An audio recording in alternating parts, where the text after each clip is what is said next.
तो बच्चों, Gurukul class 9th में आपका स्वागत है। आज हम लोग क्लास 9th में चैप्टर 4 का मैथ के अंतर्गत चैप्टर 4 का एक्सरसाइज 4.2 पढ़ने वाले हैं। यह चैप्टर जो है रैखिक समीकरण के हल से संबंधित है। यहाँ रैखिक समीकरण को किस तरह से हल किया जाता है इसके बारे में इसमें हम लोग सीखेंगे, और कोई भी रैखिक समीकरण का कितना हल हो सकता है यह हम लोग जानेंगे। तो यहाँ पर देखिए, कोई भी रैखिक समीकरण हो, दो चर वाला कोई भी रैखिक समीकरण हो, एक इक्वेशन हो, तो एक इक्वेशन का अनेक हल होता है, ठीक है। लेकिन जब यही रैखिक समीकरण दो रैखिक समीकरण जो होगा, दो गो इक्वेशन होगा, तो दो गो इक्वेशन का 3 कंडीशन हो जाता है हल करने के लिए। एक अद्वितीय भी हल हो सकता है, केवल 2 हल भी हो सकता है, ठीक है, और अपरिमित रूप से अनेक हल हो सकता है। और कोई माने एक अद्वितीय हल और केवल 2 हल, अद्वितीय हल, एक अद्वितीय हल और केवल 2 हल, दोनों में थोड़ा सा डिफरेंस है। अद्वितीय हल कह देगा तो अद्वितीय हल का मतलब हुआ कि उसका एक ही गो आंसर होगा, और केवल 2 हल होगा मतलब उस सवाल का 2 गो आंसर आएगा, ठीक है। और अनेक हल का मतलब जानिएगा कि बहुत है। तो जब 2 इक्वेशन हो जाता है तो उसका कभी कभी क्या होता है, पैरेलल भी होता है, माने कोई हल नहीं भी होता है। तो यह 2 कंडीशन होता है। लेकिन आपको 9th क्लास में क्या है कि केवल एक इक्वेशन वाला पढ़ना है सवाल। और जो कोई भी रैखिक समीकरण का जब एक इक्वेशन होता है तो उस एक इक्वेशन का अनेक हल होता है, उसका हल की संख्या कितनों भी हो सकता है।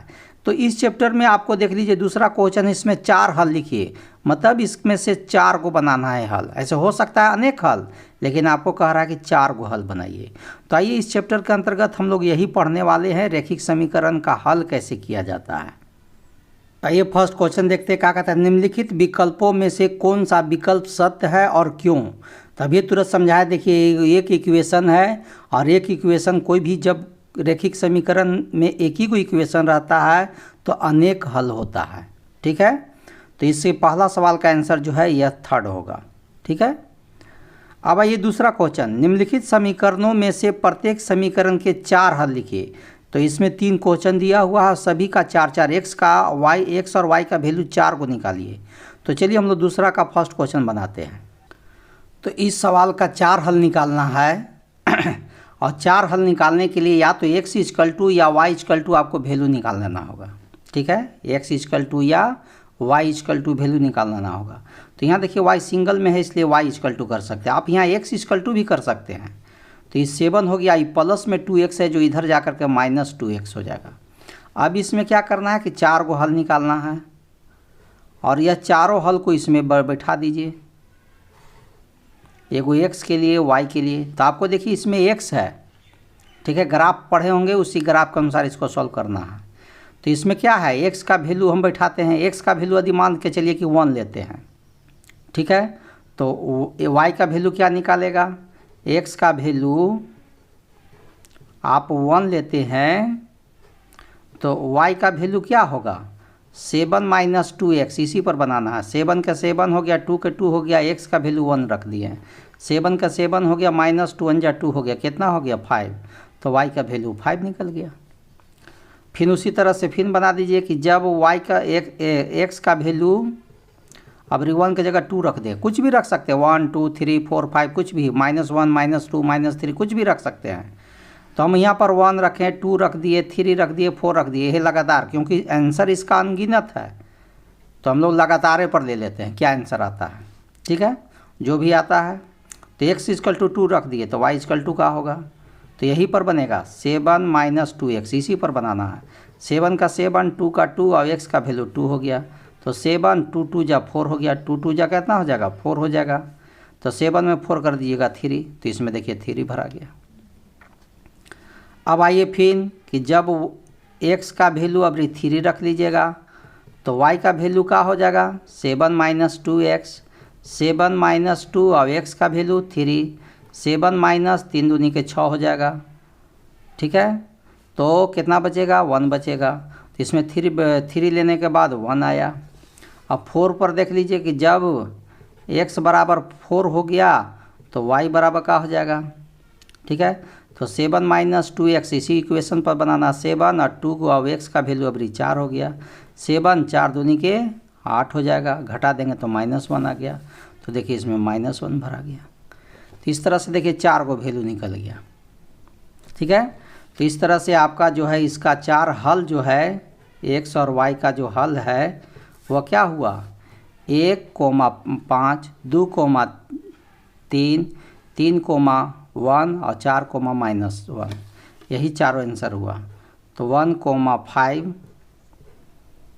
2,3 3,1 और 4,-1 यही सवाल का आंसर हो गया। देखिए कितना आसान था।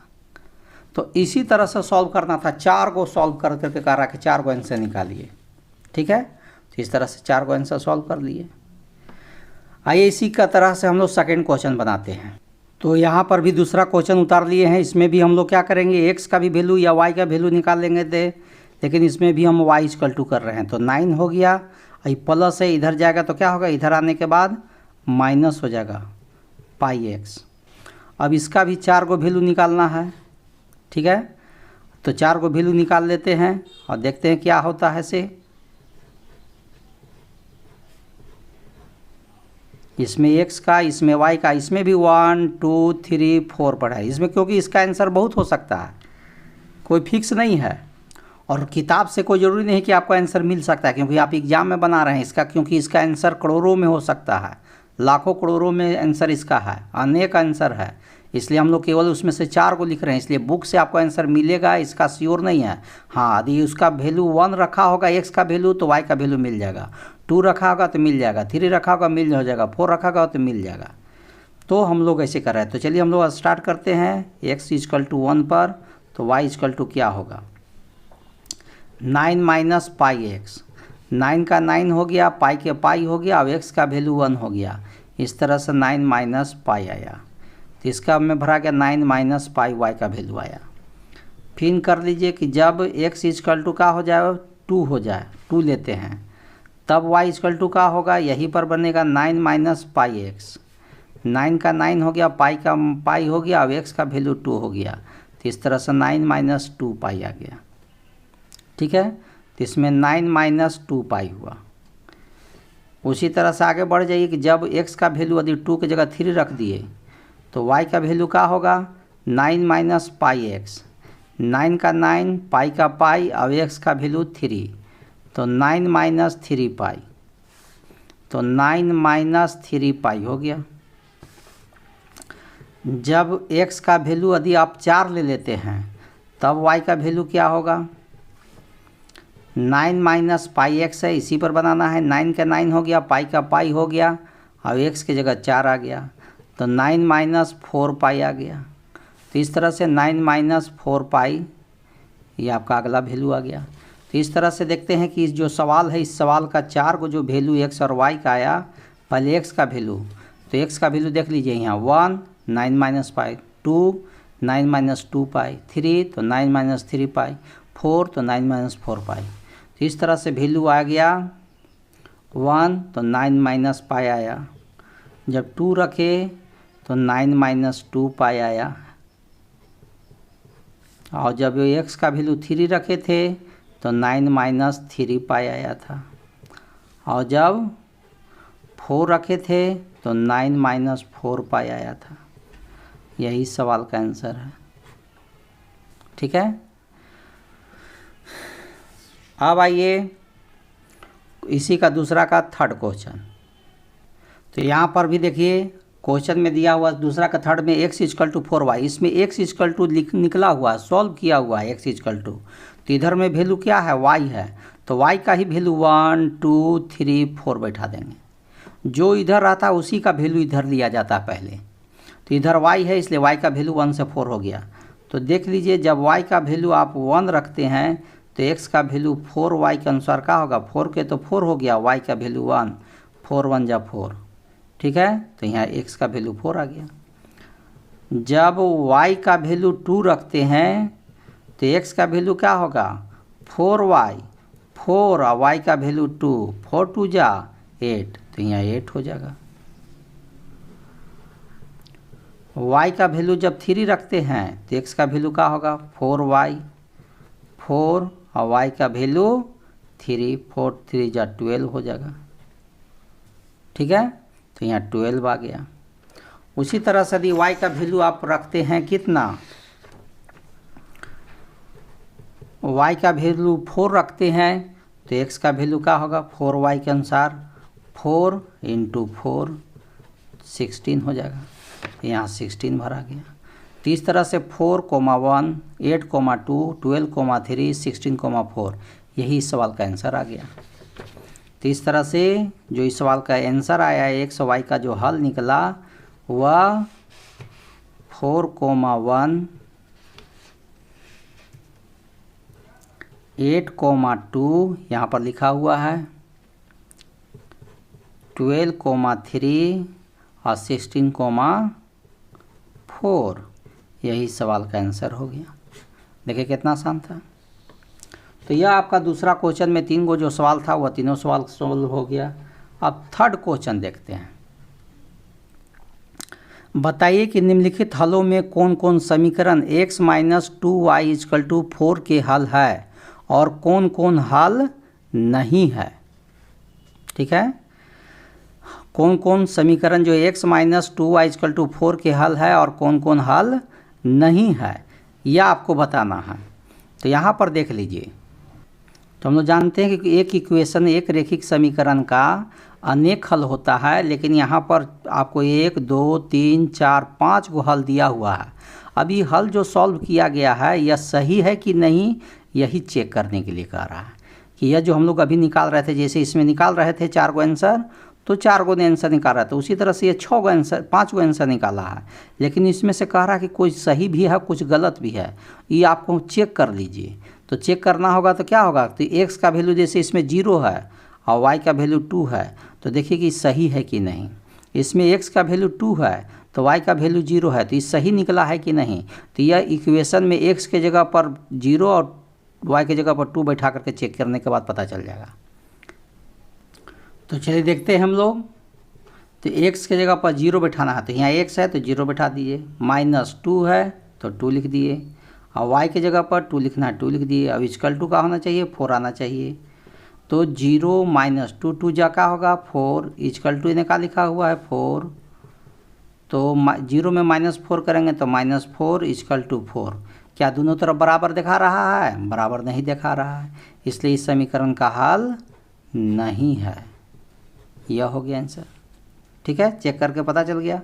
दूसरा देखिए x और y का वैल्यू क्या लिखा है दूसरा सवाल में 2,0। अब इसको चेक करके देख लीजिए इसी इक्वेशन पर x - 2y = 4, इसको चेक करके देखते हैं। x के जगह पर लिखा गया 2 और y के जगह पर 0, तो x की जगह पर 2 - 2 और y की जगह 0 = 4। 2 और 2 में 0 से करेंगे तो 0 = 4, 2 = 4, क्योंकि 2 में 0 घटाएंगे तो 2 ही रहेगा। तो क्या दोनों बराबर दिखा रहा है, दोनों बराबर नहीं दिखा रहा, इसलिए भी रॉन्ग हो गया, इसलिए भी हल नहीं है। ठीक है, अब आइए थर्ड क्वेश्चन पे चेक करते हैं। x, जो y है उसका वैल्यू जो है 4,0 कह रहा है कि x का वैल्यू 4 और y का वैल्यू 0। अब चेक करते हैं यही इक्वेशन पर x - 2y = 4। तो क्या होगा, x के जगह पर क्या लिखना है 4 लिखना है, 2 हो गया, y के जगह पर क्या लिखना है 0 लिखना है, = 4। 4 - 2 में 0 से करेंगे तो 0, 4, 4 में 0 घटाएंगे तो 4 = 4। दोनों तरफ देखिए बराबर है, इसलिए इस सवाल का हल है। ठीक है, तो यह आपका 3 गो क्वेश्चन हुआ। अब अगला देखिए, क्योंकि इसमें 5 क्वेश्चन है। तो चलिए यह हो गया। चौथा क्वेश्चन में x का वैल्यू यह है, y का वैल्यू ये है, तो x के जगह पर क्या लिखाएगा √2 - 2, y के जगह पर क्या लिखाएगा 4√2 = 4 होना चाहिए। √2 हो गया, 4 दूनी के 8, √2 हो गया = 4। तो 1√2 में से 8 रूट गएगा, -7√2 हो जाएगा और = 4। क्या दोनों तरफ इक्वल दिखा रहा है, नहीं दिखा रहा है, इसलिए यह भी सवाल का हल नहीं है। 5वां क्वेश्चन देख लीजिए आपका, x, y का वैल्यू क्या लिखल है, 1, 1 लिखल है। ठीक है, x minus 2y is equal to 4 हो गया। x का वैल्यू 1 है, 2 और y का वैल्यू 1 है, इजकल टू 4 हो गया। 1 में से 2 1 जा 2 हो गया, इजकल टू 4 हो गया। 1 में से 2 लेस कर देंगे तो -1 इजकल टू 4 हो गया। क्या दोनों तरफ इक्वल दिखा रहा है? नहीं दिखा रहा है, इसलिए भी हल नहीं है। तो तीसरा क्वेश्चन जो था यही वेरीफाई करना था कि कौन हल है और कौन हल नहीं है। तो हल है या नहीं है चेक करने का यही रूल है। इसी रूल के अनुसार पर हम लोग को सॉल्व करना था। अब आइए 4 क्वेश्चन में। 4 क्वेश्चन क्या कहता है, कह रहा k का मान ज्ञात कीजिए जबकि x इजकल टू 2 और y इजकल टू 1 समीकरण 2x plus 3y is equal to k का एक हल है। कह रहा कि x और y का वैल्यू बैठा करके और k का मान पता करिए कितना होगा, और यह दोनों जो है इसी समीकरण का हल है। एक हल है, कोई भी रैखिक समीकरण का अनेक हल होता है, लेकिन यहाँ एक हल दिया हुआ है और इसी हल से आपको k का वैल्यू पता कर लेना है। तो चलिए देखिए, बहुत आसान है और एग्जाम के लिए बहुत ही मेन है। लास्ट में इस चैप्टर का जो मेन क्वेश्चन कौन है वो आपको सॉल्व करके बता देंगे। हर चैप्टर मैंने दूसरा भी आपका मेन है। इस तरह से यदि MCQ रहेगा तो इस तरह का क्वेश्चन तो नहीं आता है हल करने के लिए, बल्कि हल किया हुआ रहेगा, उसमें से आपको 4 में से एक को पता करना है कि कौन सही हल है और 3 रॉन्ग रहेगा। ठीक है, जो इसे वैल्यू बैठा के आप पता कर लीजिएगा।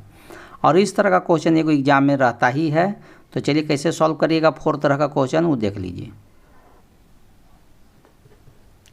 2x का वैल्यू कितना होगा, 2 प्लस 3y का वैल्यू कितना होगा, 1 इजकल टू k। 2 2 जा 4, 3 1 जा 3 इजकल टू k। 4 और 3 7 इजकल टू k। इस तरह से k का वैल्यू कितना निकल गया, 7। यही सवाल का आंसर है। तो इस तरह से ही आपको कोई क्वेश्चन पूछने का पैटर्न चेंज भी हो सकता है। यहाँ पर वैल्यू दे देगा, इसी तरह से k कभी अंदर भी दे सकता है, यहाँ भी k दे सकता है। ठीक है, या kx भी लगा सकता है, किसी तरह से देगा, लेकिन सॉल्व इसी तरह से करना है। तो यह 4.2 जो एक्सरसाइज था वो आपका कंप्लीट हो गया। हम लोग अगला एक्सरसाइज 4.3 में फिर मिलेंगे। तब तक के लिए जय हिंद, जय भारत।